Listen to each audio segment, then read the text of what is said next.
This is a topic about digital citizenship and common sense. First, we're going to start off with what is digital citizenship.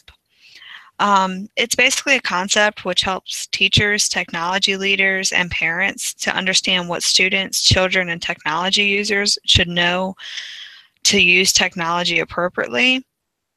When you teach digital citizenship to your students, you help create a positive school culture that supports safe and responsible technology use.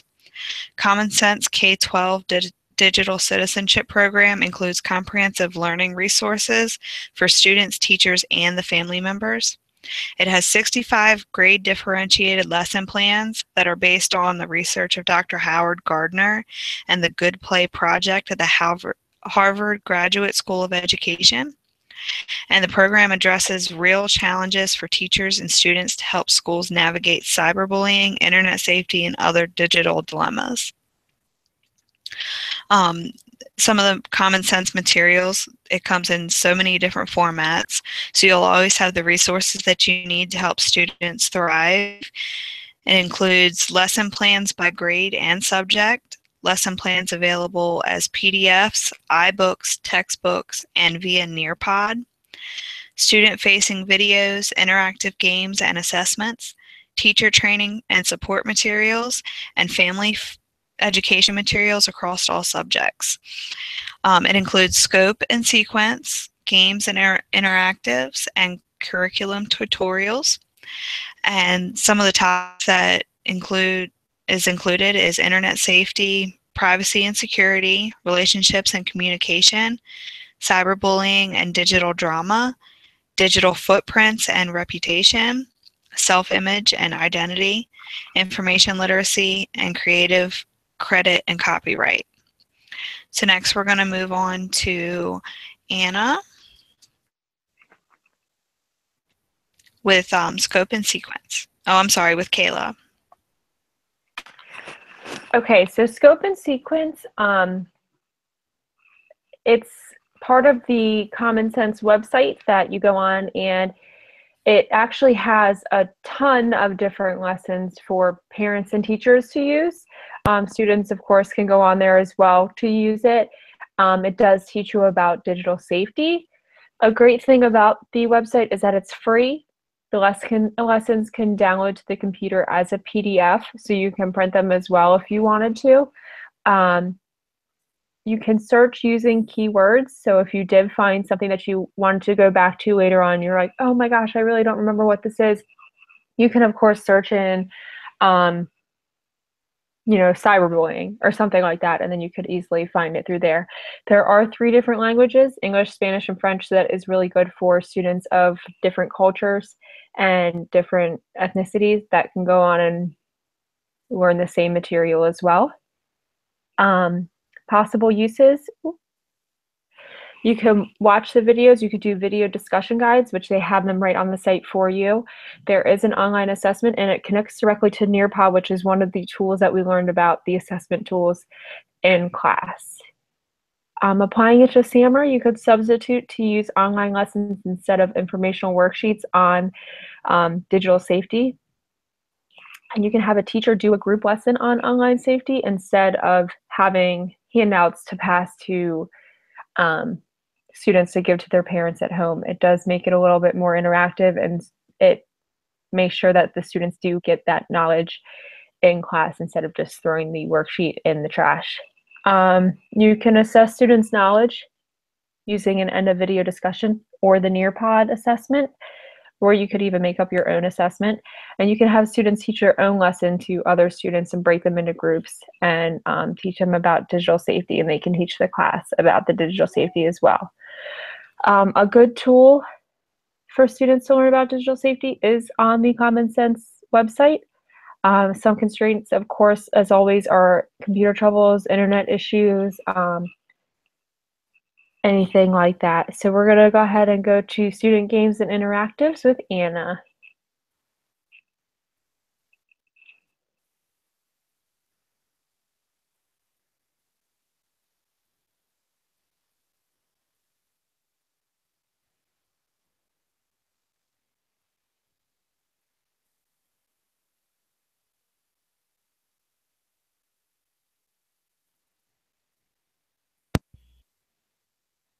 I'm sorry, I had my microphone muted. So the Student Games and Interactive is a part of Common Sense Media that was founded by Jim Steyer in 2003. It is currently the leading organization for improving technology for children and families. Steyer's full bio can be found on the Our Team page of the Common Sense Media website, which is linked above. The purpose is to create a fun, interactive way for elementary students to learn about digital citizenship. It's very easy to use. The Common Sense website is open to the public. You click a link that leads to a digital passport where teacher login is required. The account is free and easy to make for teachers, and students are only required to provide a username and password, no personal information. It's also available as an app called Enmodo. Possible uses include gathering information to teach students about digital citizenship, getting training for using technology in the classroom, and allowing students to access fun educational games. Applying the SAMR model, you can substitute by allowing students to play age-appropriate games instead of completing a worksheet to learn about digital citizenship. For augmentation, create a class group so that students can use the site under teacher supervision. Modification, control what students can see on the site so they can only access lesson-related content. For redefinition, access student progress on web content and assign a grade based on their achievement level on the games. Why use games interactives? It's engaging to students, introduces students to necessary technology skills, and even helps students learn while they're having fun playing these safe games that you know are on a site protected from anything that would be dangerous to their computer or harmful to themselves. The constraints would, of course, be technology malfunctions, which would happen whenever you bring technology into the classroom, and then students forgetting their username or password, so it might be a good idea to have them jot those down for you at the beginning of the year. And now on to Emily.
Okay, sorry about that. Didn't realize I was muted. So we're just going to go back here. Oh, nope, that's not it.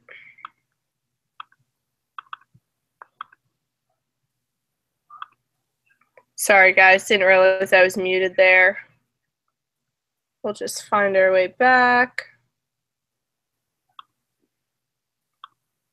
Okay. So the curriculum tutorial with digital citizenship is a tutorial that provides an introduction to digital citizenship and the Common Sense educational digital citizenship curriculum. This includes all grades through kindergarten through 12th grade, and it provides the accessibility to curriculum lessons, student activities, the Common Sense recognition program, and the Connecting Families program. The tutorial allows you to face your students, view sample lessons a teacher might use, and to see examples of digital citizenship being put into action. There is a tutorial for each grade level, and it lasts about an hour for each one. However, you can choose to take longer if you choose to further explore the tool, if you go through more lessons, if you want to view more examples of what the tool might look like, or what digital citizenship might be, you can spend longer on different parts of the tutorial, and so it could take you longer than what it might take someone else. So how does it work? The tutorial can be viewed on different mobile devices. However, for the best experience, it's recommended to use a laptop or any device with a larger screen so that you can fully see all of the different tools and parts being incorporated. The segments can be enlarged so that you can view the tutorial in a full screen mode so that it consumes your entire computer screen. However, if you do it on a mobile device, you may be missing out on crucial aspects of the tutorial that you may not have seen on a bigger screen, or that you wouldn't be able to see on a bigger screen. At the end of the tutorial, you're asked to complete a survey, and following the survey, you are taken to a link for the certificate. And after that, you then have to log in as an educator to receive your certificate, and the registration for all of this is free. So in all, you would like to get a certificate at the end of this, and you just have to take a couple quick steps. So here are our references. And I hope that you enjoyed our talk about digital citizenship today, and I hope you learned something. Click on any of the references if you'd like to see further information.